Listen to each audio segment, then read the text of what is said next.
ਵਾਹਿਗੁਰੂ ਜੀ ਕਾ ਖਾਲਸਾ ਵਾਹਿਗੁਰੂ ਜੀ ਕੀ ਫਤਿਹ। ਸੰਗਤ ਜੀ, ਆਪਣੇ ਚੈਨਲ ਦੇ ਰਾਹੀਂ ਅਸੀਂ ਲਗਾਤਾਰ ਪੰਥ ਦੀ ਹਰ ਖਬਰ ਨੂੰ ਸਭ ਤੋਂ ਪਹਿਲੇ ਲਿਆਉਣ ਦੀ ਕੋਸ਼ਿਸ਼ ਕਰਦੇ ਹੈਗੇ ਆ। ਪਿਛਲੇ 2 ਦਿਨਾਂ ਤੋਂ ਜਿਵੇਂ ਤੁਸੀਂ ਦੇਖ ਰਹੇ ਹੋ ਕਿ ਗਿਆਨੀ ਰਘਬੀਰ ਸਿੰਘ ਸਾਬਕਾ ਜਥੇਦਾਰ ਸ਼੍ਰੀ ਅਕਾਲ ਤਖਤ ਸਾਹਿਬ ਤੇ ਹੈੱਡ ਗ੍ਰੰਥੀ ਸ਼੍ਰੀ ਦਰਬਾਰ ਸਾਹਿਬ ਨੇ ਪ੍ਰੈਸ ਕਾਨਫਰੰਸ ਰਾਹੀਂ ਸ਼੍ਰੋਮਣੀ ਗੁਰਦੁਆਰਾ ਪ੍ਰਬੰਧਕ ਕਮੇਟੀ ਦੇ ਬੜੇ ਗੰਭੀਰ ਇਲਜ਼ਾਮ ਲਗਾਏ ਕਿ ਕਿਸ ਤਰੀਕੇ ਦੇ ਨਾਲ ਉੱਥੇ ਘਪਲੇ ਹੋ ਰਹੇ ਨੇ, ਕਿਸ ਤਰੀਕੇ ਨਾਲ ਘੋਟਾਲੇ ਹੋ ਰਹੇ ਨੇ। ਉਹਦੇ ਅਗਲੇ ਦਿਨ ਕੱਲ ਸ਼੍ਰੋਮਣੀ ਗੁਰਦੁਆਰਾ ਪ੍ਰਬੰਧਕ ਕਮੇਟੀ ਦੇ ਵੱਲੋਂ ਵੀ ਜਵਾਬੀ ਪ੍ਰੈਸ ਕਾਨਫਰੰਸ ਕੀਤੀ ਗਈ। ਇਸ ਸਾਰੇ ਮਸਲੇ ਦੇ ਉੱਤੇ ਸ਼੍ਰੋਮਣੀ ਗੁਰਦੁਆਰਾ ਪ੍ਰਬੰਧਕ ਕਮੇਟੀ ਦੇ ਕਰਪਸ਼ਨ ਦੇ ਖਿਲਾਫ ਭਾਈ ਬਲਦੇਵ ਸਿੰਘ ਵਡਾਲਾ ਨੇ ਵੀ ਬੜੀ ਵੱਡੀ ਮੁਹਿੰਮ ਪਿਛਲੇ ਕਈ ਸਾਲਾਂ ਤੋਂ ਛੇੜੀ ਹੋਈ ਹੈ ਔਰ ਕਈ ਸੱਚਾਈਆਂ ਜਿਹੜੀਆਂ ਉਹਨਾਂ ਨੇ ਕੌਮ ਦੇ ਅੱਗੇ ਰੱਖੀਆਂ ਨੇ। ਇਸ ਸਾਰੇ ਮਸਲੇ ਤੇ ਸਾਰੀ ਜਾਣਕਾਰੀ ਲੈਣ ਲਈ ਭਾਈ ਬਲਦੇਵ ਸਿੰਘ ਵਡਾਲਾ ਸਾਡੇ ਨਾਲ ਜੁੜੇ ਹੋਏ ਨੇ। ਗੱਲ ਦੀ ਸ਼ੁਰੂਆਤ ਫਤਿਹ ਦੀ ਸਾਂਝ ਤੋਂ ਕਰਨੇ ਆ। ਭਾਈ ਸਾਹਿਬ ਜੀ, ਵਾਹਿਗੁਰੂ ਜੀ ਕਾ ਖਾਲਸਾ ਵਾਹਿਗੁਰੂ ਜੀ ਕੀ ਫਤਿਹ। ਵਾਹਿਗੁਰੂ ਜੀ ਕੀ ਫਤਿਹ ਜੀ। ਭਾਈ ਸਾਹਿਬ ਜੀ, ਜਿਸ ਤਰੀਕੇ ਦੇ ਨਾਲ ਗਿਆਨੀ ਰਘਬੀਰ ਸਿੰਘ ਨੇ SGPC ਦੇ ਉੱਤੇ ਬੜੇ ਗੰਭੀਰ ਇਲਜ਼ਾਮ ਲਗਾਏ ਨੇ ਔਰ ਉਹਦੀ ਜਵਾਬੀ ਕਾਰਵਾਈ 'ਚ ਉਹਨਾਂ ਨੂੰ ਨੌਕਰੀ ਤੋਂ ਹਟਾ ਦਿੱਤਾ ਗਿਆ ਹੈਗਾ ਔਰ 72 ਘੰਟੇ ਦੀ ਵਾਰਨਿੰਗ ਦਿੱਤੀ ਗਈ ਹੈਗੀ ਹੈ ਕਿ ਇਲਜ਼ਾਮਾਂ ਨੂੰ ਸਾਬਤ ਕਰੋ, ਨਹੀਂ ਤੇ ਤੁਹਾਡੇ ਖਿਲਾਫ ਕਾਨੂੰਨੀ ਕਾਰਵਾਈ ਕੀਤੀ ਜਾਏਗੀ। ਤੁਸੀਂ ਇਸ ਸਾਰੇ ਮਸਲੇ ਨੂੰ ਕਿਸ ਤਰੀਕੇ ਨਾਲ ਦੇਖਦੇ ਹੋ? ਸਿੰਘ ਸਾਹਿਬ ਗਿਆਨੀ ਰਘਬੀਰ ਸਿੰਘ ਜੀ ਮੁੱਖ ਗ੍ਰੰਥੀ ਸੱਚਖੰਡ ਸ੍ਰੀ ਦਰਬਾਰ ਸਾਹਿਬ ਵੱਲੋਂ ਜਿਹੜੀ ਗੱਲ ਪ੍ਰੈਸ ਦੇ ਰਾਹੀਂ ਸਿੱਖ ਸੰਗਤਾਂ ਦੇ ਸਾਹਮਣੇ ਰੱਖੀ ਗਈ ਆ, ਉਹਦੇ 'ਚ ਮੁੱਖ ਗੱਲਾਂ ਨੇ ਕਿ ਪਾਵਨ ਹੱਥ ਲਿਖਤ ਬੀੜਾਂ ਜਿਹੜੀਆਂ ਸੀਗੀਆਂ ਉਹ ਕਿੱਥੇ ਨੇ, ਜਿਹੜੀਆਂ 84 ਵੇਲੇ ਆਰਮੀ ਲੈ ਗਈ ਤੇ ਆਰਮੀ ਵੱਲੋਂ ਜਿਹੜੇ ਪਾਵਨ ਸਰੂਪ ਵਾਪਸ ਕੀਤੇ ਗਏ ਉਹ ਕਿੱਥੇ ਆ, ਜਿਹੜੇ ਗੁਰੂ ਹਰਗੋਬਿੰਦ ਸਾਹਿਬ ਜੀ ਦੀਆਂ 2 ਕਿਰਪਾਨਾਂ ਸੀ ਉਹਨਾਂ ਚੋਂ ਇੱਕ ਦਾ ਮੁੱਠਾ ਜਿਹੜਾ ਆ ਉਹ ਲਾਪਤਾ ਆ, ਉਹ ਕਿੱਥੇ ਆ। ਫਿਰ ਉਹਨਾਂ ਨੇ ਲੰਗਰ ਦੀਆਂ ਜਿਹੜੀਆਂ ਝੂਠ ਸੀ, ਲੰਗਰ ਦੀ ਸੰਗਤ ਵੱਲੋਂ ਬਚਿਆ ਖੁਚਿਆ ਲੰਗਰ ਜਿਹੜਾ ਉੱਥੇ ਸੁੱਟ ਦਿੱਤਾ ਜਾਂਦਾ, ਜਿਹਨੂੰ ਜੀਵ ਜੰਤੂ ਖਾਂਦੇ ਨੇ, ਉਹ ਵੀ ਝੂਠ ਵੇਚ ਕੇ ਖਾਣ ਵਾਲੇ ਦੋਸ਼ੀਆਂ ਖਿਲਾਫ ਕਿਹੜੀਆਂ ਕਾਰਵਾਈਆਂ, ਉਹਦੀ ਗੱਲ ਰੱਖੀ ਗਈ। ਫਿਰ ਸ਼੍ਰੋਮਣੀ ਗੁਰਦੁਆਰਾ ਪ੍ਰਬੰਧਕ ਕਮੇਟੀ ਦੀਆਂ ਜ਼ਮੀਨੀ ਘਪਲੇ ਹੋ ਰਹੇ ਆ, ਗੋਲਕ ਚੋਰੀ ਹੋ ਰਹੀ, ਇਹਨੇ ਵੱਡੀ ਉੱਥੇ ਸਕੈਂਡਲ ਸਾਹਮਣੇ ਆ ਰਹੇ ਨੇ, ਉਹਨਾਂ ਦੀ ਗੱਲ ਰੱਖੀ। 328 ਪਾਵਨ ਸਰੂਪ ਚੰਗਾ ਹੁੰਦਾ 5 ਸਾਲ ਪਹਿਲਾਂ ਕਰ ਦਿੰਦੇ, ਚਲੋ ਦੇਰ ਆਏ ਦਰੁਸਤ ਆਏ। ਉਹਨਾਂ ਨੇ ਉਹ ਗੱਲ ਕੀਤੀ ਜਿਹਦੀ ਅਸੀਂ 5 ਸਾਲ ਲੜਾਈ ਲੜ ਕੇ 7 ਦਸੰਬਰ 2025 ਨੂੰ ਜਾ ਕੇ ਮੁਕੱਦਮਾ ਦਰਜ ਕਰਵਾਉਣ 'ਚ ਅਸੀਂ ਸਫਲ ਹੋਏ। 328 ਪਾਵਨ ਸਰੂਪਾਂ ਦੀ ਗੱਲ ਰੱਖੀ, ਸ਼੍ਰੋਮਣੀ ਗੁਰਦੁਆਰਾ ਪ੍ਰਬੰਧਕ ਕਮੇਟੀ ਦੀ ਆਜ਼ਾਦੀ ਦੀ ਗੱਲ ਰੱਖੀ, ਸਰਬੱਤ ਖਾਲਸਾ ਬੁਲਾਉਣ ਦੀ ਗੱਲ ਰੱਖੀ।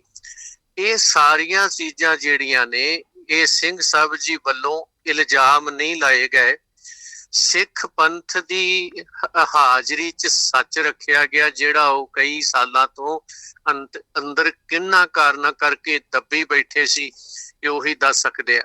ਉਹ ਉਹਨਾਂ ਨੇ ਸਾਹਮਣੇ ਰੱਖਿਆ ਹੈ ਤੇ ਉਹ ਸਵਾਲਾਂ ਦੇ ਜਵਾਬ ਦੇਣੇ ਕਿੰਨੇ ਆ? ਧਾਮੀ ਐਂਡ ਕੰਪਨੀ ਜਿਹੜੀ ਗੈਰ ਕਾਨੂੰਨੀ ਬਿਨਾਂ ਇਲੈਕਸ਼ਨ ਬਿਨਾਂ ਸਿਲੈਕਸ਼ਨ ਕੇਂਦਰ ਦੇ ਨਾਲ ਮਿਲ ਕੇ ਤੇ ਡਿਕਟੇਟਰ ਤਾਨਾਸ਼ਾਹੀ ਕਬਜ਼ਾ ਕਰੀ ਬੈਠੇ ਆ, ਇਹਨਾਂ ਸਵਾਲਾਂ ਦਾ ਜਵਾਬ ਜਿਹੜਾ ਸੀ ਉਹ ਧਾਮੀ ਐਂਡ ਕੰਪਨੀ ਨੇ ਦੇਣਾ ਆ। ਤੇ ਸਿੰਘ ਸਾਹਿਬ ਜੀ ਨੇ ਇਲਜ਼ਾਮ ਨਹੀਂ ਲਾਏ, ਉਹਨਾਂ ਨੇ ਸੱਚ ਸਾਹਮਣੇ ਰੱਖਿਆ ਤੇ ਸਵਾਲ ਪੁੱਛੇ ਨੇ ਕਿ ਇਹ ਜਿਹੜੇ ਆਪਣੇ ਆਪ ਨੂੰ ਪੰਥ ਦੇ ਸੇਵਾਦਾਰ ਦੱਸਦੇ ਆ ਤੇ ਕਦੇ ਬਾਦਲ ਦਲ ਦੇ ਸਿਪਾਹੀ ਦੱਸਦੇ ਆ ਤੇ ਕਦੇ ਕਹਿੰਦਾ ਮੈਂ ਰਾਜਨੀਤਿਕ ਕਰ ਲੋ ਕੀ ਕਰਨਾ। ਇਹ ਚੀਜ਼ਾਂ ਜਿਹੜੀਆਂ ਨੇ ਇਹ ਸਾਬਤ ਇਹ ਕਰਨ, ਇਹ ਸਵਾਲ ਸਿੰਘ ਸਾਹਿਬ ਪੁੱਛ ਰਹੇ ਨੇ, ਜਵਾਬ ਧਾਮੀ ਐਂਡ ਕੰਪਨੀ ਨੇ ਦੇਣਾ। ਤੇ ਦੂਜੇ ਬੰਨੇ ਅਸੀਂ ਉਸ ਗੱਲ ਦਾ ਸਵਾਗਤ ਕਰਦੇ ਕਿ ਸਿੰਘ ਸਾਹਿਬ ਜੀ ਚੰਗਾ ਹੁੰਦਾ ਜੇ ਕਿਤੇ ਗਿਆਨੀ ਹਰਪ੍ਰੀਤ ਸਿੰਘ ਜਾਂ ਸਿੰਘ ਸਾਹਿਬ ਜੀ ਹੋਣੀ ਉਸ ਗੱਲ ਦੀ ਪ੍ਰੋੜਤਾ ਕਰਦੇ। 2016-22 ਮਾਰਚ ਤੋਂ ਅਸੀਂ ਕਹਿ ਦਿੱਤਾ ਸੀ ਵੀ ਗੁਰਦੁਆਰੇ ਆਜ਼ਾਦ ਹੋਣੇ ਚਾਹੀਦੇ ਨੇ, ਇਹਨਾਂ ਤੇ ਨਰੈਣੂ ਕੋੜਵੇਂ ਸੋਚ ਦਾ ਕਬਜ਼ਾ ਹੈ ਜੀ, ਤੇ ਸਾਡੀ ਗੱਲ ਨੂੰ ਅਣਗੌਲਿਆ ਗਿਆ। ਫਿਰ ਅਸੀਂ 17 ਦੇ ਵਿੱਚ ਵੀ ਇਹਨਾਂ ਦੇ ਖਿਲਾਫ ਲੜੇ, 21 ਚ ਵੀ ਲੜੇ, ਸਾਡੀ ਗੱਲ ਨੂੰ ਅਣਗੌਲਿਆ ਗਿਆ ਜੀ। ਕਦੀ ਇਹ BJP ਦੀ ਟੀਮ ਨੇ, ਕਦੀ ਬਾਦਲਾਂ ਦੀ ਵੀ ਟੀਮ ਨੇ, ਤੇ ਕਦੇ ਕਾਂਗਰਸੀ ਨੇ, ਤੇ ਕਦੇ ਆਮ ਆਦਮੀ ਪਾਰਟੀ ਵਾਲੇ ਆ। ਫਿਰ ਅਸੀਂ 5 ਸਾਲ ਸੜਕ ਤੇ ਬਹਿ ਕੇ ਲੜੇ ਆ, 328 ਪਾਵਨ ਸਰੂਪਾਂ ਦੀ ਕਿਸੇ ਗੱਲ ਨਹੀਂ ਕੀਤੀ। ਜਦੋਂ ਮੁਕੱਦਮਾ ਦਰਜ ਹੋਇਆ ਤੇ ਫਿਰ ਸਾਰਿਆਂ ਨੇ ਫੰਨਾ ਚੁੱਕ ਲਈਆਂ। ਚਲੋ ਦੇਰ ਆਏ ਦਰੁਸਤ ਆਏ, ਉਸ ਗੱਲ ਦਾ ਸਵਾਗਤ ਕਰਦੇ ਆ। ਤੇ ਸਿੰਘ ਸਾਹਿਬ ਜੀ ਉਹਨਾਂ ਨੇ ਜਿਹੜਾ ਇਹ ਆਖਿਆ ਕਿ ਜੀ ਸਰਬੱਤ ਖਾਲਸਾ ਹੋਣਾ ਚਾਹੀਦਾ ਹੈ। ਸਰਬੱਤ ਖਾਲਸੇ ਦੀ ਲੋੜ ਜਿਹੜੀ ਆ ਉਹ ਬੜੇ ਸਾਲਾਂ ਤੋਂ ਸਮਝੀ ਜਾ ਰਹੀ ਆ, ਪਰ ਸਰਬੱਤ ਖਾਲਸਾ ਹੁਣ ਜੇ ਮੇਰੇ ਵਰਗਾ ਉੱਠ ਕੇ ਕਵੇ ਵੀ ਸਰਬੱਤ ਖਾਲਸਾ ਬੁਲਾਉਣਾ, ਇਹ ਕਹਿਣਗੇ ਤੂੰ ਕੌਣ ਹੁੰਦਾ। ਤੇ ਹੈਡ ਗ੍ਰੰਥੀ ਸੱਚਖੰਡ ਸ੍ਰੀ ਦਰਬਾਰ ਸਾਹਿਬ ਜਿਹੜਾ ਆ ਉਹ ਬਾਬਾ ਬੁੱਢਾ ਜੀ ਦਾ ਉੱਥੇ ਰੁਤਬਾ ਲਈ ਬੈਠਾ ਹੈ ਜੀ। ਉਹ ਅੱਜ ਉਹ ਕਹਿ ਸਕਦੇ ਨੇ ਕਿ ਸਰਬੱਤ ਖਾਲਸਾ ਬੁਲਾਓ। ਸਰਬੱਤ ਖਾਲਸੇ ਦੀ ਏਕਤਾ ਤੋਂ ਬਿਨਾਂ ਨਹੀਂ ਹੋ ਸਕਦਾ, ਤੇ ਏਕਤਾ ਲਈ ਸਾਨੂੰ ਇਕੱਠੇ ਹੋਣਾ ਹੋਊ। ਤੇ ਇਸ ਲਈ ਮੈਂ ਜਿੱਥੇ ਇਹਨਾਂ ਗੱਲਾਂ ਦੀ ਪ੍ਰੋੜਤਾ ਕਰਦਾ ਹੈ, ਸਵਾਗਤ ਕਰਦਾ ਹੈ ਸਿੰਘ ਸਾਹਿਬ ਜੀ ਹੋਣਾ ਦਾ, ਉੱਥੇ ਧਾਮੀ ਐਂਡ ਕੰਪਨੀ ਤੋਂ ਜਵਾਬ ਮੰਗਦਾ ਹੈ, ਸਿੱਖ ਪੰਥ ਮੰਗੇ।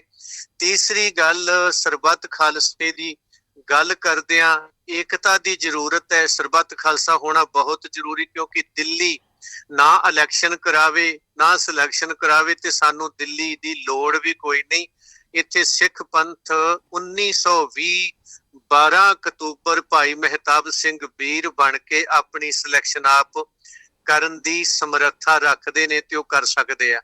ਰਹੀ ਗੱਲ ਪੰਥ ਦੀ ਏਕਤਾ ਦੀ, ਉਹ 21 ਫਰਵਰੀ ਕੱਲ ਸ਼ਹੀਦ ਭਾਈ ਲਛਮਣ ਸਿੰਘ ਸਾਕਾ ਨਨਕਾਣਾ ਸਾਹਿਬ ਨੂੰ ਮੁੱਖ ਰੱਖ ਕੇ ਸਵੇਰੇ 9 ਵਜੇ ਸ੍ਰੀ ਅਕਾਲ ਤਖਤ ਸਾਹਿਬ ਦੇ ਪੰਥ ਦੀ ਏਕਤਾ ਦੀ ਅਰਦਾਸ ਅਸੀਂ ਪਿਛਲੇ ਸਾਲਾਂ ਤੋਂ ਕਰਦੇ ਆਉਂਦੇ ਆ, ਤੇ ਸਵੇਰੇ ਵੀ 9 ਵਜੇ ਕੀਤੀ ਜਾਣੀ ਆ।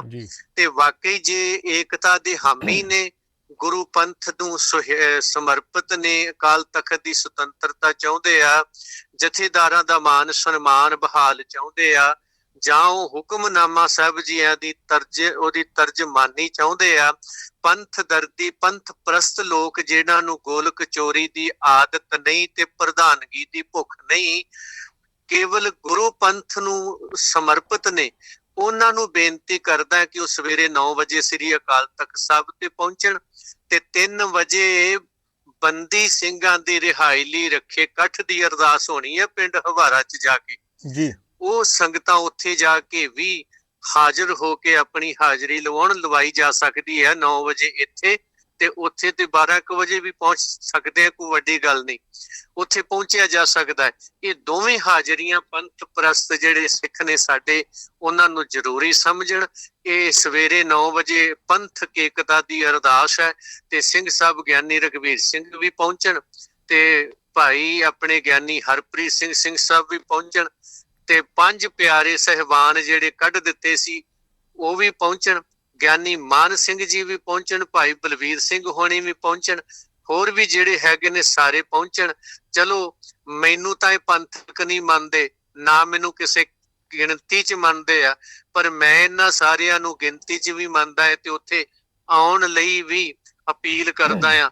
ਭਾਵੇਂ ਕਿ 5 ਸਾਲ ਤੋਂ ਸਾਨੂੰ ਜਾਂ 10 ਸਾਲ ਤੋਂ ਸਾਨੂੰ ਸਾਰਿਆਂ ਨੇ ਇਹ ਜ਼ਰੂਰ ਕਹਿ ਦਿੱਤਾ ਵੀ ਤੁਹਾਡਾ ਆਉਣਾ ਫਰਜ਼ ਆ, ਸਾਡਾ ਨਹੀਂ। ਚਲੋ ਕੋਈ ਗੱਲ ਨਹੀਂ, ਸੰਤ ਜਰਨੈਲ ਸਿੰਘ ਕਹਿੰਦੇ ਹੁੰਦੇ ਸੀਗੇ ਵੀ ਆਪਣਾ ਕੰਮ ਆ ਤੁਰੇ ਰਹਿਣਾ, ਕੋਈ ਸਾਡੇ ਨਾਲ ਤੁਰੇ ਚ ਨਾ ਤੁਰੇ, ਸਾਨੂੰ ਪੰਥਕ ਸਮਝਣ ਚ ਨਾ ਸਮਝਣ, ਪਰ ਪੰਥ ਦੀ ਖਾਤਰ ਅਰਦਾਸ ਕੀਤੀ ਜਾਣੀ ਹੈ। ਤੇ ਕਿਰਪਾ ਕਰਕੇ 9 ਵਜੇ ਕੱਲ ਸਵੇਰੇ ਸ੍ਰੀ ਅਕਾਲ ਤਖਤ ਸਾਹਿਬ ਤੇ ਜ਼ਰੂਰ ਪਹੁੰਚਣ, ਤਾਂ ਕਿ ਸਰਬੱਤ ਖਾਲਸੇ ਵੱਲ ਨੂੰ ਤੁਰਿਆ ਜਾ ਸਕੇ। ਭਾਈ ਬਲਦੇਵ ਸਿੰਘ ਜੀ, ਆਪ ਜੀ ਦੀ ਜਿਹੜੀ ਅਪੀਲ ਹੈਗੀ ਹੈ ਕੱਲ ਸ਼੍ਰੀ ਅਕਾਲ ਤਖਤ ਸਾਹਿਬ ਤੇ ਅਰਦਾਸ ਦੀ, ਸਾਡੇ ਚੈਨਲ ਦੇ ਰਾਹੀਂ ਅੱਜ ਪੂਰੀ ਦੁਨੀਆ ਤੱਕ ਪਹੁੰਚ ਜਾਏਗੀ। ਲੇਕਿਨ ਕੱਲ ਅਗਰ ਅਸੀਂ ਹਰਜਿੰਦਰ ਸਿੰਘ ਧਾਮੀ ਜੀ ਦੀ ਪ੍ਰੈਸ ਕਾਨਫਰੰਸ ਸ਼੍ਰੋਮਣੀ ਗੁਰਦੁਆਰਾ ਪ੍ਰਬੰਧਕ ਕਮੇਟੀ ਦੇ ਪਲੇਟਫਾਰਮ ਤੇ ਜਿਹੜੀ ਕੀਤੀ ਗਈ, ਉਹਦੇ ਵਿੱਚ ਨਾ ਕਈ ਸਵਾਲ ਉੱਠਦੇ ਨੇ। ਮੈਂ ਚਾਹੁੰਦਾ ਕਿ ਮੈਂ ਆਪ ਜੀ ਕੋਲੋਂ ਉਸ ਬਾਰੇ 'ਚ ਗੱਲਬਾਤ ਕਰਾਂ। ਉਹਨਾਂ ਨੇ ਔਨ ਕੈਮਰਾ ਇਸ ਗੱਲ ਨੂੰ ਕਬੂਲ ਕੀਤਾ ਕਿ ਮੈਂ ਕੌਮ ਕੋਲੋਂ ਮਾਫੀ ਮੰਗਣਾ ਹੈਗਾ ਕਿ ਮੇਰੇ ਕਾਰਜਕਾਲ ਦੇ ਵਿਚਕਾਰ ਬਈ ਸ਼੍ਰੋਮਣੀ ਗੁਰਦੁਆਰਾ ਪ੍ਰਬੰਧਕ ਕਮੇਟੀ ਅੰਦਰ ਰੋਜ਼ਾਨਾ 15-20 ਘਪਲੇ ਹੋ ਰਹੇ ਨੇ। ਉਹ ਕਹਿੰਦੇ ਨੇ 22,000 ਬੰਦੇ ਜਿਹੜੇ ਹੈਗੇ ਨੇ ਸ਼੍ਰੋਮਣੀ ਕਮੇਟੀ ਦੇ ਅੰਦਰ ਕੰਮ ਕਰਦੇ ਪਏ ਨੇ, ਔਰ ਇਹੋ ਜਿਹੀ ਜਗ੍ਹਾ ਦੇ ਉੱਤੇ ਅਗਰ 10-15 ਘਪਲੇ ਜਿਹੜੇ ਰੋਜ਼ ਹੋ ਜਾਣ ਤਾਂ ਕੋਈ ਵੱਡੀ ਗੱਲ ਨਹੀਂ ਹੈਗੀ। ਇਹ ਕਹਿੰਦੇ ਦੱਸੋ ਇੱਕ ਪ੍ਰਧਾਨ ਕੀ ਸਾਂਭੇ। ਤੁਸੀਂ ਇਸ ਗੱਲ ਤੋਂ ਸਹਿਮਤ ਹੈਗੇ ਹੋ? ਕਿਉਂਕਿ ਆਪ ਕੱਪੜੇ ਮੂੰਹ ਕਬੂਲ ਕਰ ਰਹੇ ਹੈਗੇ ਨੇ ਕਿ 10-15 ਘਪਲੇ ਰੋਜ਼ਾਨਾ ਅਗਰ ਹੁੰਦੇ ਨੇ ਤਾਂ ਕੋਈ ਵੱਡੀ ਗੱਲ ਨਹੀਂ। ਹਾਂ, ਉਹਨਾਂ ਨੂੰ ਇਹ ਗੈਰ ਜ਼ਿੰਮੇਵਾਰਾ ਤੇ ਬੇਵਕੂਫਾਂ ਵਾਲਾ ਇੱਕ ਬਿਆਨ ਆ, ਔਰ ਹੈਰਾਨੀ ਹੁੰਦੀ ਹੈ ਕਿ ਆਪਣੇ ਆਪ ਨੂੰ ਤੁਸੀਂ ਸਿੰਘ ਲਿਖਦੇ ਹੋ, ਜਥੇਦਾਰ ਮੰਨਦੇ ਹੋ, ਪ੍ਰਧਾਨ ਮੰਨਦੇ ਹੋ, ਐਡਵੋਕੇਟ ਮੰਨਦੇ ਹੋ। ਤੁਹਾਡੀ ਅਕਲ ਨੂੰ ਖੋਰਾ ਲੱਗ ਗਿਆ। ਜੇ ਤੁਹਾਡੇ ਕੋਲ ਨਹੀਂ ਹੁੰਦਾ ਤੇ ਤੁਸੀਂ ਛੱਡ ਕੇ ਘਰੇ ਬਹਿ ਜਾਓ। ਤੁਹਾਨੂੰ ਕਿਸੇ ਨੇ ਗੁੜ ਦਿੱਤਾ ਵੀ ਤੁਸੀਂ ਪ੍ਰਧਾਨ ਰਹਿਣਾ? ਛੱਡੋ ਖਹਿੜਾ। ਕਿਉਂ ਬੈਠੇ ਹੋ ਤੁਸੀਂ ਉੱਥੇ?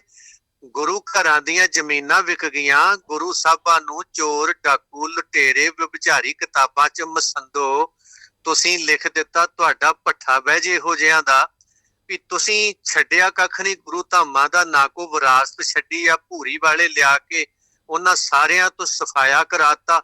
1984 ਦਾ ਨਿਸ਼ਾਨ ਕੋਈ ਨਹੀਂ ਦਰਬਾਰ ਸਾਹਿਬ 'ਚ ਰਹਿਣ ਦਿੱਤਾ ਤੁਸੀਂ। ਜਿਹੜਾ ਸਿੱਖਾਂ ਦੀਆਂ ਉਹ ਜ਼ਖਮਾਂ ਅੱਲੇ ਰੱਖਣ ਵਾਲੀ ਜਿਹੜੀ ਗੱਲ ਸੀ ਖਤਮ ਕਰ ਦਿੱਤੀ। ਕਿਤੇ ਵੀ ਤੁਸੀਂ ਕੋਈ ਚੀਜ਼ ਛੱਡੀ ਨਹੀਂ। ਜ਼ਮੀਨਾਂ ਵੇਚ ਰਹੇ ਹੋ, ਸਾਰਾ ਕੁਝ। ਗੁਰੂ ਗ੍ਰੰਥ ਸਾਹਿਬ ਚੋਰੀ ਕਰਵਾਤੇ ਤੁਸੀਂ। ਫਿਰ ਜਿਹੜੇ ਪਾਵਨ ਹੱਥ ਲਿਖਤ ਬੀੜਾ ਸੀ ਉਹ ਤੁਸੀਂ ਲਾਪਤਾ ਕਰਵਾ ਦਿੱਤੀਆਂ ਨੇ। ਦਮਦਮੀ ਬੀੜ ਸਾਹਿਬ ਦਾ ਪਤਾ ਨਹੀਂ ਕਿੱਥੇ ਆ। ਤੇ ਅੱਜ ਤੁਸੀਂ ਮਾਫੀ ਮੰਗ ਕੇ ਛੁੱਟਣਾ ਚਾਹੁੰਦੇ ਹੋ। ਇਹਦਾ ਮਤਲਬ ਜਿਹੜੇ ਕ੍ਰਿਮੀਨਲ ਲੋਕ ਨੇ ਜਾਂ ਉਹ ਅਪਰਾਧੀ ਨੇ, ਧੋਖਾਧੜੀ ਕਰਨ ਵਾਲੇ ਨੇ, ਕਿ ਅਦਾਲਤਾਂ ਉਹਨਾਂ ਨੂੰ ਮਾਫੀ ਦੇ ਕੇ ਤੇ ਫਿਰ ਉਹ ਪ੍ਰਧਾਨਗੀ ਦੇ ਅਹੁਦੇ ਤੇ ਲਾ ਦਿੰਦੀਆਂ ਨੇ? ਇਹ ਕਿਹੜਾ ਕਾਨੂੰਨ ਲਈ ਬੈਠੇ ਆ? ਇਹ ਸਮੁੱਚਾ ਇਹਨਾਂ ਦਾ ਜਿਹੜਾ ਇੱਥੇ ਲਾਣਾ ਤਾਣਾ ਬਾਣਾ ਬੈਠਾ ਆ, ਇਹਨਾਂ ਨੂੰ ਘਰੇ ਚਲੇ ਜਾਣਾ ਚਾਹੀਦਾ ਹੈ। ਤੇ ਪੰਥ ਫਿਰ ਆਪੇ ਦੇਖ ਲੂਗਾ ਕਿ ਉਹਨੇ ਕਿਵੇਂ ਨਕੇਲ ਪਾਉਣੀ ਆ। ਉਹ ਪਾ ਸਕਦਾ ਆ, ਪਹਿਲਾਂ ਵੀ ਪਾਈ ਸੀ ਤੇ ਅੱਗੇ ਵੀ ਪੈ ਸਕਦੀ ਆ। ਸ਼ੇਰੇ ਪੰਜਾਬ ਦਾ ਰਾਜ ਕਿੱਥੋਂ ਲੈ ਕੇ ਕਿੱਥੇ ਤੱਕ ਸੀ, 12 ਮਿਸਲਾਂ ਸੀਗੀਆਂ। ਉਹਨਾਂ ਹਾਲਾਤਾਂ 'ਚ ਸਿੱਖ ਘੋੜਿਆਂ ਦੀਆਂ ਕਾਠੀਆਂ ਤੇ ਰਹਿ ਜੰਗਲ ਬੇਲਿਆਂ 'ਚ ਕੋਈ ਗੁਰਦੁਆਰਿਆਂ 'ਚ ਪੱਕੇ ਡੇਰੇ ਲਾ ਕੇ ਤੇ ਸਰਕਾਰ ਬਹਿਣ ਨਹੀਂ ਸੀ ਦਿੰਦੀ। ਦੇ ਬਾਵਜੂਦ ਗੁਰਦੁਆਰਿਆਂ ਦੇ ਨਾਂ ਜ਼ਮੀਨਾਂ ਲੱਗੀਆਂ ਨੇ, ਵਿਕੀਆਂ ਨਹੀਂ। ਗੋਲਕਾਂ ਭਰੀਆਂ ਜਾਂਦੀਆਂ ਸੀ, ਚੋਰੀ ਨਹੀਂ ਸੀ ਕੀਤੀਆਂ ਜਾਂਦੀਆਂ। ਇਹ ਚੋਰਾਂ ਦਾ ਟੋਲਾ ਘਪਲਾ ਕਮੇਟੀ ਦਾ ਪ੍ਰਧਾਨ ਜਿਹੜਾ ਇਹ ਬੇਤੁਕੀਆਂ ਗੱਲਾਂ ਤੇ ਗੈਰ ਜ਼ਿੰਮੇਵਾਰੀਆਂ ਗੱਲਾਂ ਕਰਦਾ, ਇਹਨੂੰ ਛੱਡ ਕੇ ਲਾਂਭੇ ਹੋ ਜਾਣਾ ਚਾਹੀਦਾ। ਭਾਈ ਬਲਦੇਵ ਸਿੰਘ ਜੀ, ਤੁਸੀਂ ਪੰਥ ਦੀ ਗੱਲ ਕੀਤੀ। ਮੇਰੇ ਇੱਕ ਦਿਲ ਦਾ ਵਰਵਲ ਹੈ ਜਿਹੜਾ ਮੈਂ ਤੁਹਾਡੇ ਨਾਲ ਸਾਂਝ ਪਾ ਰਿਹਾ ਹੈਗਾ ਵਾ। ਪੰਥ ਦੀ ਗੱਲ ਕਰਦੇ ਆ, ਕੌਮ ਦੀ ਗੱਲ ਕਰਨੇ ਆ। ਸ਼੍ਰੀ ਅਕਾਲ ਤਖਤ ਸਾਹਿਬ ਔਰ ਸ਼੍ਰੋਮਣੀ ਗੁਰਦੁਆਰਾ ਪ੍ਰਬੰਧਕ ਕਮੇਟੀਆਂ ਸਾਡੀਆਂ ਸਿਰਮੌਰ ਸੰਸਥਾਵਾਂ ਹੈਗੀਆਂ ਨੇ। ਪੂਰੇ ਵਰਲਡ ਦਾ ਬੈਠਾ ਹੋਇਆ ਸਿੱਖ ਦੁਨੀਆ ਦੇ ਜਿਹੜੇ ਮਰਜ਼ੀ ਕੋਨੇ ਦੇ ਵਿਚਕਾਰ ਹੋਏ, ਉਹ ਪੂਰੇ ਸ਼ਰਧਾ ਸਤਿਕਾਰ ਨਾਲ ਸਿਰ ਨਿਵਾਉਂਦਾ। ਤੁਹਾਨੂੰ ਲੱਗਦਾ ਨਹੀਂ ਇਹੋ ਜਿਹੇ ਇਲਜ਼ਾਮ, ਇਹੋ ਜਿਹੇ ਘਪਲੇ, ਇਹੋ ਜਿਹੇ ਘੋਟਾਲਿਆਂ ਦੀ ਗੱਲਾਂ ਸਾਹਮਣੇ ਵਕਤ ਸਾਡੀ ਜਿਹੜੀ ਸਿਰਮੌਰ ਜਥੇਬੰਦੀਆਂ ਦੀ ਇੱਕ ਕ੍ਰੈਡੀਬਿਲਿਟੀ, ਇੱਕ ਸਤਿਕਾਰ ਹੈ, ਉਹਦੇ ਅੰਦਰ ਬੜਾ ਵੱਡਾ ਨਿਗਾਰ ਆ ਗਿਆ। ਅਸੀਂ ਅੱਜ ਕੱਲ੍ਹ ਦੀ ਜਨਰੇਸ਼ਨ ਦੀ ਗੱਲ ਕਰਦੇ ਆ ਕਿ ਪਤੀਤ ਪੁੜੇ ਵੱਲ ਜਾ ਰਹੇ ਨੇ, ਸਿੱਖੀ ਤੋਂ ਟੁੱਟ ਰਹੇ ਨੇ। ਤੁਹਾਨੂੰ ਲੱਗਦਾ ਨਹੀਂ ਇਹੋ ਜਿਹੀ ਹਰਕਤਾਂ ਦੇ ਨਾਲ ਕਿੱਥੇ ਨਾ ਕਿੱਥੇ ਸਾਡੇ ਸਿੱਖ ਕੌਮ ਦਾ ਅਕਸ, ਜੋ ਸਾਡੇ ਸ਼ਹੀਦਾਂ ਨੇ, ਸਾਡੇ ਗੁਰੂਆਂ ਪੀਰਾਂ ਨੇ ਬਣਾਇਆ ਹੈਗਾ, ਉਹਦੇ ਤੇ ਬੜੀ ਵੱਡੀ ਢਾਹ ਲੱਗ ਰਹੀ ਹੈ?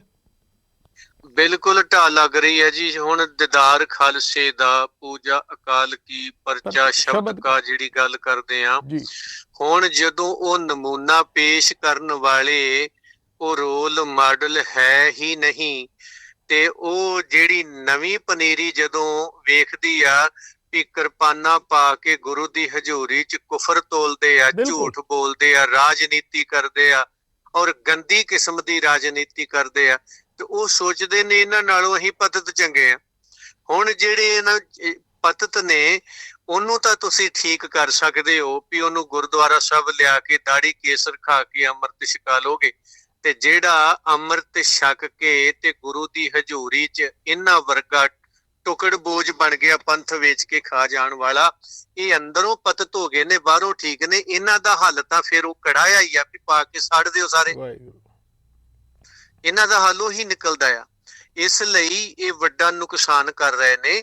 ਇਹਨਾਂ ਨੂੰ ਜਿੰਨਾ ਛੇਤੀ ਤੋਂ ਛੇਤੀ ਲਾਂਭੇ ਕੀਤਾ ਜਾ ਸਕੇ ਉਹ ਕਰਨਾ ਬਣਦਾ ਆ। ਤੇ ਜਾਗਤ ਜੋਤ ਐਕਟ ਸਤਿਕਾਰ ਸ੍ਰੀ ਗੁਰੂ ਗ੍ਰੰਥ ਸਾਹਿਬ, ਜਾਗਤ ਜੋਤ ਸਤਿਕਾਰ ਐਕਟ ਸ੍ਰੀ ਗੁਰੂ ਗ੍ਰੰਥ ਸਾਹਿਬ ਤੁਹਾਡੇ ਮੋਬਾਇਲਾਂ ਦੇ ਵਿੱਚ ਹੈਗਾ, ਉਹਨੂੰ ਪੜ੍ਹ ਸਕਦੇ ਹੋ ਤੁਸੀਂ।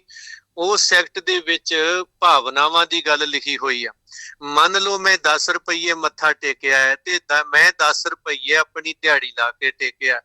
ਉਹ 10 ਰੁਪਈਏ ਜਿਹੜੇ ਜੇ ਗੁਰੂ ਕੇ ਲੰਗਰ 'ਚ ਕਿਸੇ ਗਰੀਬ ਦੇ ਮੂੰਹ 'ਚ ਨਹੀਂ ਪਏ ਤੇ ਮੇਰੀ ਭਾਵਨਾਵਾਂ ਨੂੰ 60 ਵੱਜੀ ਹੈ ਤੇ ਮੈਂ 10 ਰੁਪਈਆ ਬਦਲੇ ਪ੍ਰਧਾਨ ਤੇ ਪਰਚਾ ਕਰਾਉਣ ਦਾ ਹੱਕਦਾਰ ਹਾਂ।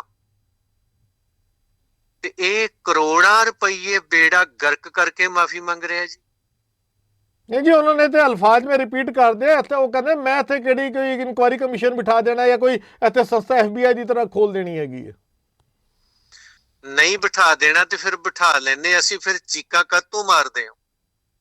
फिर जदों पंथ बिठाउंदा आ, संगत बिठाउंदी आ कमीशन, ते फिर ਤੁਹਾਡੀਆਂ ਚੀਕਾਂ ਬਾਦਲ ਪਿੰਡ ਤੋਂ ਸ਼ੁਰੂ ਹੋ ਕੇ ਦਿੱਲੀ ਪਹੁੰਚ ਜਾਂਦੀਆਂ ਨੇ। ਭਾਈ ਬਲਦੇਵ ਸਿੰਘ ਜੀ, ਇੱਕ ਗੱਲ ਮੈਂ ਹੋਰ ਆਪ ਜੀ ਤੋਂ ਜਾਣਨਾ ਚਾਹਨਾ। ਉਹਨਾਂ ਨੇ ਆਪਣੀ ਪ੍ਰੈਸ ਕਾਨਫਰੰਸ ਦੇ ਅੰਦਰ ਨਾਮ ਲੈ ਕੇ ਗਿਆ ਕਿ ਗਿਆਨੀ ਹਰਪ੍ਰੀਤ ਸਿੰਘ ਦੇ ਖਿਲਾਫ ਕਾਨੂੰਨੀ ਕਾਰਵਾਈ ਕਰਨ ਦਾ ਅਧਿਕਾਰ ਉਹਨਾਂ ਨੇ ਆਪਣੇ ਮੈਨੇਜਰਾਂ ਨੂੰ ਦੇ ਦਿੱਤਾ ਹੈ। ਤੁਸੀਂ ਪਿਛਲੇ 10 ਸਾਲਾਂ ਤੋਂ ਬਿਗੁਲ ਵਜਾ ਰਹੇ ਹੋ, ਮੈਂ ਕਹਾਂਗਾ ਕੌਮ ਦੀ ਆਵਾਜ਼ ਚੁੱਕ ਰਹੇ ਹੈਗੇ ਸ਼੍ਰੋਮਣੀ ਗੁਰਦੁਆਰਾ ਪ੍ਰਬੰਧਕ ਕਮੇਟੀ ਦੇ ਕਰਪਸ਼ਨ ਦੇ ਖਿਲਾਫ, ਉਹਨਾਂ ਦੀਆਂ ਜ਼ਿਆਦਤੀਆਂ ਦੇ ਖਿਲਾਫ। ਕੀ ਤੁਹਾਡੇ ਖਿਲਾਫ ਵੀ ਕੋਈ ਕਾਨੂੰਨੀ ਕਾਰਵਾਈ ਦੀ ਗੱਲ ਸਾਹਮਣੇ ਆ ਰਹੀ ਹੈਗੀ, ਜਾਂ ਤੁਹਾਨੂੰ ਲੱਗਦਾ ਕਿ ਤੁਹਾਡੇ ਖਿਲਾਫ ਵੀ ਕੋਈ ਕਾਨੂੰਨੀ ਕਾਰਵਾਈ ਸ਼੍ਰੋਮਣੀ ਗੁਰਦੁਆਰਾ ਪ੍ਰਬੰਧਕ ਕਮੇਟੀ ਦੇ ਵੱਲੋਂ ਕੀਤੀ ਜਾ ਸਕਦੀ ਹੈ? ਪਹਿਲਾਂ ਤੇ ਮੈਂ ਇਹ ਪੁੱਛਣਾ ਚਾਹੁੰਦਾ, ਧਾਮੀ ਐਂਡ ਕੰਪਨੀ ਘਪਲਾ ਕਮੇਟੀ ਦੇ ਪ੍ਰਧਾਨ ਨੂੰ ਤੁਹਾਡੇ ਥਰੂ ਸੰਗਤ ਪੁੱਛੇ ਜੀ ਵੀ ਜਦੋਂ 328 ਪਾਵਨ ਸਰੂਪਾਂ ਦੀ ਗੱਲ ਤੁਰੀ, ਤੁਸੀਂ ਵਿਭਾਗੀ ਕਾਰਵਾਈ ਕਰਕੇ ਤੇ ਕਾਨੂੰਨੀ ਤੋਂ ਭੱਜ ਕੇ ਦੋਸ਼ੀ ਬਚਾਏ, ਜਿਨ੍ਹਾਂ ਚ ਮਨਜੀਤ ਸਿੰਘ ਸਕੱਤਰ ਉਹ ਸਾਰਾ ਫੰਡ ਲੈ ਗਿਆ, ਰੂਪ ਸਿੰਘ ਫੰਡ ਲੈ ਕੇ ਚਲਿਆ ਗਿਆ, ਸੁਖਦੇਵ ਸਿੰਘ ਭੂਰੇ ਹੋਣੀ ਲੈ ਕੇ ਫੰਡ ਚਲੇ ਗਏ। ਤੁਸੀਂ ਇਹਨਾਂ ਬੰਦਿਆਂ ਨੂੰ ਕਿਤੇ ਕਟਹਿਰੇ 'ਚ ਖੜਾ ਨਹੀਂ ਕੀਤਾ। ਰਜਿੰਦਰ ਮਹਿਤੇ ਵਰਗੇ ਅਜੇ ਤੂੰ ਉੱਥੇ ਗੋਡੇ ਨਾਲ ਲਾ ਕੇ ਬਿਠਾਉਣਾ ਆ। ਤੁਹਾਨੂੰ ਬੇਸ਼ਰਮੋ ਸ਼ਰਮ ਆਉਣੀ ਚਾਹੀਦੀ ਆ ਵੀ ਜਦੋਂ 328 ਸਰੂਪਾਂ ਦੀ ਕਾਰਵਾਈ ਹੋਈ, FIR ਦਰਜ ਹੋਈ, ਇਹ ਪੱਬਾਂ ਭਾਰ ਤੇ ਬਾਹਾਂ ਖੜੀਆਂ ਕਰ ਕਰਕੇ ਨਾ ਉਹ ਚੀਕ ਝਿਹਾੜਾ ਪਾਇਆ। ਲਓ ਜੀ, ਸਰਕਾਰੀ ਦਖਲ ਸ਼ੁਰੂ ਹੋ ਗਿਆ ਜੀ। ਬਿਲਕੁਲ। ਸਰਕਾਰ ਕੌਣ ਹੁੰਦੀ ਪਰਚਾ ਕਰਨ ਵਾਲੀ ਜੀ? ਪੁਲਿਸ ਕੌਣ ਹੁੰਦੀ ਗੁਰਦੁਆਰੇ ਇੰਟਰ ਕਰਨ ਵਾਲੀ ਜੀ? ਹੁਣ ਕਿਹੜੇ ਮੂੰਹ ਨਾਲ ਤੇਰਾ ਮੈਨੇਜਰ ਤੇ ਤੇਰਾ ਸਕੱਤਰ ਤੇ ਤੇਰਾ ਉੱਥੇ ਜਾ ਕੇ FIR ਪੁਲਿਸ ਤੋਂ ਦਰਜ ਕਰਾਓਗੇ? ਹੁਣ ਦੱਸ ਧਾਮੀ, ਤੂੰ ਕਿਹੜਾ ਥਾਣਾ ਖੋਲਿਆ ਜਿੱਤੇ FIR ਦਰਜ ਹੋਣੀ ਬਿਨਾਂ ਸਰਕਾਰ ਤੋਂ ਤੇ ਬਿਨਾਂ ਪ੍ਰਸ਼ਾਸਨ ਤੋਂ, ਬਿਨਾਂ ਕਿਸੇ ਅਦਾਲਤ ਤੋਂ ਕਿਹੜੀ ਕਾਰਵਾਈ ਕਰੇਗਾ? ਜੇ ਹਿੰਮਤ ਆ ਤੇ ਫਿਰ ਹਰਪ੍ਰੀਤ ਸਿੰਘ ਸਾਹਿਬ ਨੂੰ ਬੁਲਾ, ਅਕਾਲ ਤਖਤ ਤੇ ਆਪਣੇ ਗੜਗੱਜ ਸਾਹਿਬ ਦੇ ਰਾਹੀਂ ਤੇ ਉਹਦਾ ਸਿਰ ਵੱਢ ਕੇ ਵਿਖਾ, ਤੈਨੂੰ ਮੰਨਾਂਗੇ ਤੂੰ ਪਿਓ ਦਾ ਪੋਤਾ। ਜਦੋਂ ਤੁਹਾਡੇ ਤੇ ਕਾਰਵਾਈ ਹੋਵੇ ਤੇ ਸਰਕਾਰ ਦਾ ਦਖਲ, ਪ੍ਰਸ਼ਾਸਨ ਦਾ ਦਖਲ ਅਸੀਂ ਬਰਦਾਸ਼ਤ ਨਹੀਂ ਕਰਾਂਗੇ। ਚੁਣੌਤੀ ਕਾਲ ਤਖਤ ਨੂੰ, ਮੱਥਾ ਲਾ ਲਿਆ ਜੀ ਕਾਲ ਤਖਤ ਨਾਲ। ਅੱਜ ਚੋਰਾਂ ਦੀ ਗੱਲ ਆਈ ਤੇ ਚੋਰ ਹੁਣ ਪ੍ਰਸ਼ਾਸਨ ਕੋ ਚਲੇ ਗਏ। ਮੈਂ ਤੇ ਕਹਿੰਦਾ ਮੁੱਖ ਮੰਤਰੀ ਪੰਜਾਬ ਇਹਨਾਂ ਤੇ ਪਰਚਾ ਕਰੇ ਵੀ ਤੁਸੀਂ ਆ ਦੋਗਲੀਆਂ ਨੀਤੀਆਂ ਕਰਨੇ, ਪਹਿਲਾਂ ਤੁਹਾਡੇ ਤੇ ਕਿਉਂ ਨਾ ਪਰਚਾ ਹੋਵੇ। ਭਾਈ ਸਾਹਿਬ, ਅਗਰ ਅਸੀਂ ਸਾਰੇ ਘਟਨਾਕ੍ਰਮ ਨੂੰ ਇੱਕ ਵਾਰ ਦੁਬਾਰਾ ਦੇਖੀਏ ਜਾਂ ਵਿਚਾਰਨ ਦੀ ਕੋਸ਼ਿਸ਼ ਕਰੀਏ, ਕੌਮ ਦੇ ਅੰਦਰ ਇੱਕ ਗੱਲ ਪਿਛਲੇ ਤਕਰੀਬਨ 40 ਸਾਲ 1984 ਦੇ ਘੱਲੂਘਾਰੇ ਤੋਂ ਲੈ ਕੇ ਅੱਜ ਤੱਕ ਕਹੀਏ ਕਿ ਹਮੇਸ਼ਾ ਇੱਕ ਇਲਜ਼ਾਮ ਲੱਗਦਾ ਵੀ ਰਿਹਾ ਹੈਗਾ। ਚਾਹੇ ਅਸੀਂ ਗੱਲ ਕਰੀਏ, ਇੱਕ ਪਾਸੇ ਲਫ਼ਜ਼ ਵਰਤਿਆ ਜਾਂਦਾ ਹੈਗਾ ਕਿ ਸ਼੍ਰੋਮਣੀ ਗੁਰਦੁਆਰਾ ਪ੍ਰਬੰਧਕ ਕਮੇਟੀ ਦੇ ਬਾਦਲ ਪਰਿਵਾਰ ਦਾ ਕਬਜ਼ਾ ਹੈਗਾ, ਤੇ ਦੂਜੇ ਪਾਸੇ ਇੱਕ ਬੜੀ ਵੱਡੀ ਗੱਲ ਵਰਤੀ ਜਾਂਦੀ ਹੈਗੀ ਕਿ ਕਿੱਥੇ ਨਾ ਕਿੱਥੇ ਪਿਛਲੇ 40 ਸਾਲਾਂ 84 ਤੋਂ ਲੈ ਕੇ ਅੱਜ ਤੱਕ ਕਹੀਏ 42 ਸਾਲ ਹੋ ਗਏ ਨੇ, ਕੇਂਦਰ ਦੀ ਸਰਕਾਰ ਨੇ ਹਮੇਸ਼ਾ ਦਖਲਅੰਦਾਜ਼ੀ ਕੀਤੀ ਸ਼੍ਰੀ ਅਕਾਲ ਤਖਤ ਸਾਹਿਬ ਦੇ ਫੈਸਲਿਆਂ ਦੇ ਉੱਤੇ। ਸ਼੍ਰੋਮਣੀ ਗੁਰਦੁਆਰਾ ਪ੍ਰਬੰਧਕ ਕਮੇਟੀ ਦੇ ਕਾਬਜ਼ ਹੋਣ ਦੇ ਲਈ ਮੇਰਾ ਬੜਾ ਸਿੱਧਾ ਸਵਾਲ ਹੈ, ਸ਼ਾਇਦ ਕਿਤੇ ਨਾ ਕਿਤੇ ਵਿਊਅਰਸ ਦੇ ਦਿਲ ਦੇ ਅੰਦਰ ਵੀ ਇਹ ਸਵਾਲ ਆਉਂਦਾ। ਅਸੀਂ ਗਿਆਨੀ ਰਘਬੀਰ ਸਿੰਘ ਦੀ ਗੱਲ ਕਰ ਲਈਏ, ਗਿਆਨੀ ਹਰਪ੍ਰੀਤ ਸਿੰਘ ਦੀ ਗੱਲ ਕਰ ਲਈਏ, ਜਦ ਤੱਕ ਇਹ ਸ਼੍ਰੀ ਅਕਾਲ ਤਖਤ ਸਾਹਿਬ ਦੇ ਜਥੇਦਾਰ ਹੁੰਦੇ ਨੇ, ਮਾਫੀ ਚਾਹੁੰਦਾ ਮੈਂ ਜੋ ਲਫ਼ਜ਼ ਵਰਤ ਰਿਹਾ, ਇਹਨਾਂ ਨੂੰ ਸ਼੍ਰੋਮਣੀ ਗੁਰਦੁਆਰਾ ਪ੍ਰਬੰਧਕ ਕਮੇਟੀ ਦੇ ਕੋਈ ਵੀ ਘਪਲੇ ਦਿਖਾਈ ਨਹੀਂ ਦਿੰਦੇ। ਜਦੋਂ ਇਹ ਆਪਣੀ ਕੁਰਸੀਆਂ ਤੋਂ ਲਾਂਭੇ ਹੋ ਜਾਂਦੇ ਨੇ, ਇਹਨਾਂ ਨੂੰ ਕੋਈ ਹੋਰ ਪੋਸਟ ਮਿਲ ਜਾਂਦੀ ਹੈ, ਉਹਨਾਂ ਨੂੰ ਸ਼੍ਰੋਮਣੀ ਗੁਰਦੁਆਰਾ ਪ੍ਰਬੰਧਕ ਕਮੇਟੀ ਦਾ ਕਰਪਸ਼ਨ ਦਿਖਣਾ ਸ਼ੁਰੂ ਹੁੰਦਾ। ਤੁਸੀਂ ਕੀ ਕਹੋਗੇ? ਕੁਰਸੀ ਤੇ ਬੈਠੇ ਅਕਾਲ ਤਖਤ ਸਾਹਿਬ ਦੇ ਜੀ ਚੰਗਾ ਹੁੰਦਾ ਬੋਲ ਕੇ ਲੱਥ ਦੇ ਤਾਂ ਕੁਛ ਗੱਲ ਹੋਰ ਹੁੰਦੀ। ਬਿਲਕੁਲ। ਲੱਥ ਕੇ ਬੋਲਣਾ ਤੇ ਗੱਲ ਕੁਝ ਹੋਰ ਹੁੰਦੀ। ਪਰ ਮੈਂ ਅੱਜ ਵੀ ਕਹਿਣਾ ਵਾ, ਚਲੋ ਤੁਸੀਂ ਲੱਥ ਕੇ ਹੀ ਜੇ ਬੋਲੇ ਹੋ ਤੇ ਘੱਟੋ ਘੱਟ ਹੁਣ ਖੜੇ ਰਿਓ, ਪਰਵਾਹ ਨਾ ਕਰਿਓ। ਰੋਜੀ ਰੋਟੀ ਲਈ ਭਾਵੇਂ ਦਿਹਾੜੀ ਲਾਓ ਤੇ ਭਾਵੇਂ ਕੁਝ ਹੋਰ ਕਰ ਲਓ, ਪਰ ਆਪਣੀ ਜ਼ਮੀਰ ਨੂੰ ਉੱਥੇ ਖੜਾ ਰੱਖਿਓ ਵੀ ਜੇ ਨਿਕਲ ਕੇ ਵੀ ਬੋਲ ਪਇਓ ਤੇ ਹੁਣ ਖੜੇ ਰਿਓ, ਭੱਜਿਓ ਨਾ। ਅੰਦਰ ਵੜ ਕੇ ਆਤਮ ਹੱਤਿਆ ਤੇ ਬਾਹਰ ਰਹਿ ਕੇ ਸ਼ਹੀਦ ਹੋਣਾ ਹੈ। ਮੌਤ ਤੱਕ ਦਿਨ ਆਉਣੀ ਹੈ, ਪਰ ਚੱਜ ਦੀ ਆ ਜਾਵੇ।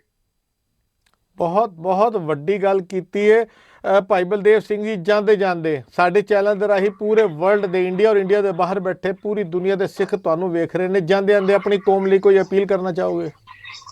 ਮੈਂ ਅਪੀਲ ਇਹੀ ਕਰਨਾ ਚਾਹੂੰਗਾ ਕਿ ਜਿਹੜੇ ਸਰਬੱਤ ਖਾਲਸੇ ਤੋਂ ਬਿਨਾਂ ਕੋਈ ਹੱਲ ਨਹੀਂ, ਉਹ ਸਰਬੱਤ ਖਾਲਸਾ ਸਾਡਾ ਇਕੱਲੇ ਪੰਜਾਬ ਦਾ ਨਹੀਂ, ਸੰਸਾਰ ਭਰ ਦੇ ਸਿੱਖਾਂ ਦੇ ਨੁਮਾਇੰਦੇ ਆਉਣ ਔਰ ਉੱਥੇ ਭੀੜ ਨਾ ਹੋਵੇ, ਉੱਥੇ ਸਿਰ ਹੋਣ, ਸਿਰਾਂ ਦੀ ਸਮਝ ਹੋਵੇ। ਭਾਵੇਂ 500 ਬੰਦਾ ਕਿਉਂ ਨਾ ਹੋਵੇ ਜਾਂ 100 ਹੀ ਬੰਦਾ ਕਿਉਂ ਨਾ ਹੋਵੇ, 2 ਕਰੋੜ ਨੇ, ਮੈਂ ਕਹਿੰਦਾ 200 ਬੰਦਾ ਹੀ ਬਹੁਤ ਹੈ ਜੀ 2 ਕਰੋੜ ਦਾ। ਪਰ ਉਹ 200 ਬੰਦਾ ਉਹ ਹੋਵੇ ਜਿਹੜਾ ਸ਼ਰਤਾਂ ਦੇ ਆਧਾਰਿਤ ਸਿਲੈਕਸ਼ਨ ਦੀ ਗੱਲ ਕਰੇ। ਉਹ ਕਰੂਗਾ ਕੀ? ਉਹ ਸੰਵਿਧਾਨ ਗੁਰੂ ਗ੍ਰੰਥ ਸਾਹਿਬ ਦਰਵਾਜੇ 4 ਨੇ ਸੱਚਖੰਡ ਸਾਹਿਬ ਦੇ, 4 ਵਰਨਾਂ ਲਈ, 12 ਮਿਸਲਾਂ ਲਈ ਹੁਕਮਨਾਮਾ ਗੁਰੂ ਗ੍ਰੰਥ ਸਾਹਿਬ ਜੀ। ਉਸ ਦੇ ਤਹਿਤ 10 ਗੁਰੂ ਸਾਹਿਬਾਨ, ਬਾਬਾ ਬੰਦਾ ਸਿੰਘ ਬਹਾਦਰ, ਸਿੱਖ ਮਿਸਲਾਂ ਤੇ ਸ਼ੇਰੇ ਪੰਜਾਬ ਤੱਕ ਦਾ ਜਿਹੜਾ ਸਾਡਾ ਸਫ਼ਰ ਹੈ ਉਹਦੇ ਤਹਿਤ ਉਹ ਕਾਰਵਾਈ ਹੋਊਗੀ। ਨਹੀਂ ਕਰਦੇ ਤੇ ਉਹਨਾਂ ਦਾ ਕੀ ਕੀਤਾ ਜਾਣਾ ਹੋਊ। ਨਿਸ਼ਾਨਾ ਪੈਮਾਨਾ ਇੱਕ ਗੋਲਕ ਚੋਰੀ ਦੀ ਭੁੱਖ ਤੇ ਪ੍ਰਧਾਨਗੀ ਜਥੇਦਾਰੀ ਦੀ ਕਿਸੇ ਚੌਧਰ ਦੀ ਭੁੱਖ ਨਾ ਰੱਖ ਕੇ ਉਹ ਸਰਬੱਤ ਖਾਲਸੇ ਲਈ ਮੈਂ ਅਪੀਲ ਕਰਾਂਗਾ ਕਿ ਸੰਗਤ ਜਿਹੜੀ ਉਹ ਸਿਰ ਜੋੜੇ। ਕਿਉਂਕਿ ਦਿੱਲੀ ਦਾ ਪ੍ਰਧਾਨ ਬਣਾ ਲਓ, ਉਹ ਦਿੱਲੀ ਵਾਲਿਆਂ ਦੀ ਬੋਲੀ ਬੋਲਦਾ ਹੈ ਦਿੱਲੀ ਦੇ ਥਰੂ। ਹਰਿਆਣਾ ਕਮੇਟੀ ਦਾ ਪ੍ਰਧਾਨ ਬਣਾ ਦੋ, ਉਹ ਉਹਨਾਂ ਦੀ ਬੋਲੀ ਬੋਲਦਾ ਹੈ ਦਿੱਲੀ ਦੇ ਥਰੂ। ਪੰਜਾਬ ਕਮੇਟੀ ਦਾ ਪ੍ਰਧਾਨ ਬਣਾ ਦਿਓ, ਉਹਨਾਂ ਦੀ ਬੋਲੀ ਬੋਲਦਾ ਹੈ ਦਿੱਲੀ ਦੇ ਥਰੂ। ਪਾਕਿਸਤਾਨ ਕਮੇਟੀ ਦਾ ਪ੍ਰਧਾਨ ਬਣਾ ਦਿਓ, ਉਹ ਸਰਕਾਰ ਦੀ ਬੋਲੀ ਬੋਲਦਾ ਹੈ। ਸਾਡੇ ਤੋਂ ਇੱਕੋ ਹੀ ਬਚਿਆ ਸ੍ਰੀ ਅਕਾਲ ਤਖਤ ਸਾਹਿਬ, ਜਿਹੜਾ ਕਿ ਵਰਲਡ ਭਰ ਦੇ ਸਿੱਖਾਂ ਦੀ ਆਵਾਜ਼, ਉਹਨੂੰ ਰਿਪਰੈਜ਼ੈਂਟ ਕਰਨ ਵਾਲੀ ਗੱਲ ਤੇ ਸਰਬ ਸਾਂਝੀਵਾਲਤਾ ਦੀ ਗੱਲ ਜਿਹੜੀ ਆ ਉਹ ਅਕਾਲ ਤਖਤ ਸਾਹਿਬ ਤੇ ਆਉਂਦੀ ਹੈ। ਤੇ ਇਸ ਲਈ ਇੱਕ ਪੈਮਾਨਾ, ਇੱਕ ਏਜੰਡਾ ਤੇ ਇੱਕ ਨਿਸ਼ਾਨਾ ਰੱਖਣ ਵਾਲੇ ਸਾਡੇ ਪੰਥ ਸੁਹਿਰਦ ਲੋਕ ਆਪਣਿਆਂ ਤੇ ਸ਼ੱਕ ਕਰਨ ਦੀ ਬਜਾਏ ਸ੍ਰੀ ਅਕਾਲ ਤਖਤ ਸਾਹਿਬ ਨੂੰ ਸਮਰਪਿਤ ਹੋਣ। ਨਿੱਜੀ ਲੜਾਈਆਂ ਛੱਡ ਦਿਓ। ਉਹਨੇ ਮੇਰੀ ਆਹ ਗੱਲ ਕਰਤੀ ਤੇ ਉਹਨੇ ਉਹ ਕਰ ਦਿੱਤੀ। ਸਾਡੀ ਲੜਾਈ ਨਿੱਜੀ ਨਹੀਂ ਆ, ਸਾਡੀ ਪੰਥਕ, ਲੋਕਤੰਤਰੀ, ਜਮਹੂਰੀਅਤ, ਸੰਵਿਧਾਨ, ਕਾਨੂੰਨ, ਜ਼ਬਰ ਜ਼ੁਲਮ ਦੇ ਖਿਲਾਫ ਲੜਾਈ ਆ। ਕਾਨੂੰਨ ਲਈ, ਜਮਹੂਰੀਅਤ ਲਈ, ਸੰਵਿਧਾਨ ਲਈ, ਅਮਨ ਸ਼ਾਂਤੀ, ਭਾਈਚਾਰਾ, ਸਾਂਝ ਮਜ਼ਬੂਤ ਰੱਖਣ ਦੀ ਸਾਡੀ ਲੜਾਈ ਆ। ਇਸ ਲਈ ਸਾਨੂੰ ਸਰਬੱਤ ਖਾਲਸੇ ਵੱਲ ਨੂੰ ਰੁਖ ਕਰਕੇ ਸਿਲੈਕਸ਼ਨ ਵੱਲ ਨੂੰ ਤੁਰਨਾ ਚਾਹੀਦਾ ਹੈ, ਤਾਂ ਕਿ ਭਵਿੱਖ ਵਿੱਚ ਸਾਡੀਆਂ ਪੀੜ੍ਹੀਆਂ ਨੂੰ ਦਿੱਲੀ ਜਾ ਕੇ ਹਾੜੇ ਨਾ ਕੱਢਣੇ ਪੈਣ। ਗੁਰਦੁਆਰੇ ਸਾਡੇ ਤੇ ਚੋਣ ਦਿੱਲੀ ਕਰਾਵੇ, ਸਾਨੂੰ ਸ਼ਰਮ ਨਾਲ ਮਰ ਜਾਣਾ ਚਾਹੀਦਾ।